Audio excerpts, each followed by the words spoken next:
Welcome back to New Jersey Viewpoint. I'm Ken Rosato. Well, lately we've seen an incredible rise in cyber attacks, and it makes one wonder, what should the average person know about these? Is cybersecurity, in fact, getting to be more and more insecure? If you're a victim of a cyber attack, what should you do? Please join me in welcoming Paul Oster, who's a cybersecurity and credit repair expert who is CEO of the firm Better Qualified in Eatontown, New Jersey. Welcome. Good to have you here, Paul. Oh, great to be here, Ken. Well, is it just our perception, or is cyber attacking on the rise? Oh, it's on the rise. I mean, 2014 was the year of the data breach, for sure, and it's going to continue to get worse because we're just that much more connected. You know, now everything's online. Recently, I've been talking about smart appliances, and most people say, what's the big deal if my refrigerator gets hacked? Well, in 2013, 100,000 of those smart appliances were hacked. Wow. Emails were stolen, passwords were stolen, and the point there is most people use the same password for their refrigerator or smart appliance as they do for their banking account. Oh, wow. So once they're in, and anything that's connected online is just a pathway to our identity. You mean it's bad that I use the password? Yeah. Hello, goodbye, 1, 2, 3, 4, 6, 5, 4, 3, 2, 1, all of those things, or not changing your pins and passwords. We've almost become numb. We joke about it, right? Another data breach, 1 million, 10 million, 1 billion, who cares? I feel okay. Didn't hurt me, so I don't change my pins and passwords. The problem there is, you know, at Better Qualified, we see this all the time, and we deal with the aftermath, the victims, and victims of identity theft. If you could talk to one, you would know, you would do something proactively to make sure you never become one. It's just, and I'm sure I'm speaking on behalf of 90% of the people, if I could be so bold as to say this. It's a pain in the neck because we have so many passwords. I'm right, for everything, to get into your work computer, get into your home computer, to check every program, every credit card, every bank. You got 10,000 passwords. You forget about it. You want us to email you a new password? Yes, I email you. Then you forget it. Next day, I'm ranting because I'm right. So it becomes so annoying. Yeah. And you got to do it because of these morons who sit in the pajamas in their grandmother's basement and they sit there trying to hack into your credit card. It is annoying, and it's a pain in the neck. But again, identity theft is a pain in the neck, your stomach, your chest, your legs. If you're a victim of identity theft, it's devastating. So I know it's inconvenient. People say to me all the time, if I have to change my account number, Paul, I have stuff that's on auto pay, and I have to call the creditor. Okay. Is it going to take you 10 minutes? The average person is dealing with the effects of identity theft years after they're a victim. How often do you recommend that we change our pins and our passwords? This is where I become the most unpopular guy in the room. It's at least every 30 days. So you're telling me I should walk off the set right now? We might want to take a commercial break. Oh, my gosh. That's crazy. But all right, but here's my question.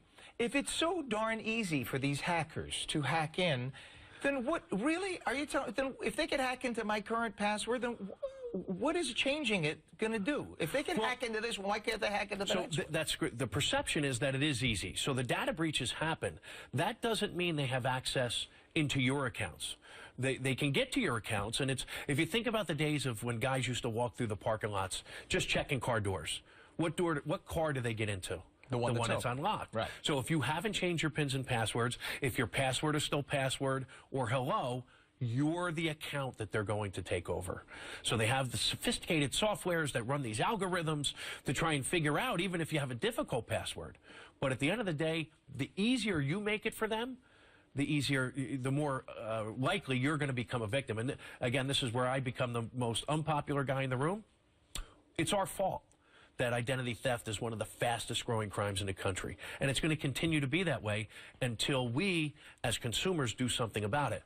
We lock our front doors, we lock our cars, we lock our phones. We do very little to lock our identities.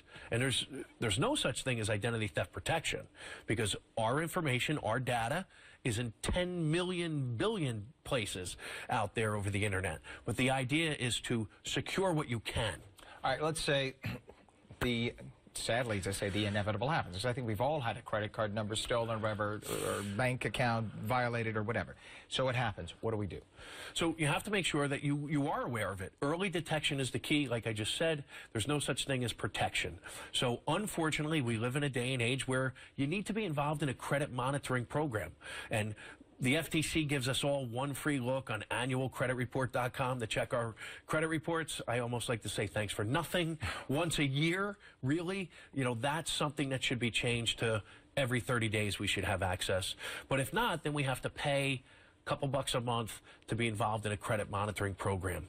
If you see red flags or you know that you've become a victim of identity theft, put a security freeze on your credit reports.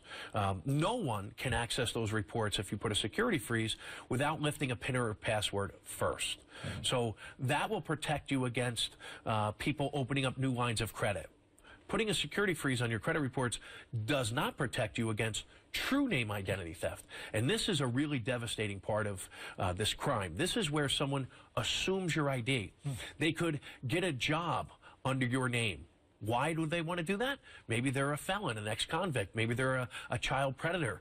Maybe they want to get a driver's license because they're on their 4th DWI. And to do all those things, they don't need access to your credit reports.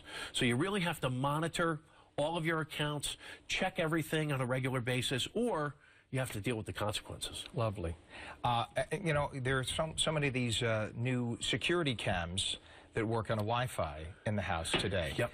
And one of my neighbors told me that they found themselves on one of it was in Russia, one of these Russian sites where their Wi-Fi,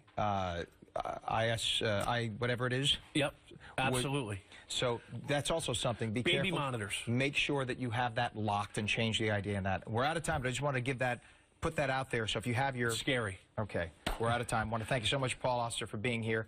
Good luck with that. Good luck, everybody. I'm Ken Rosato. We thank you for joining us. With all of that, enjoy the rest of your weekend.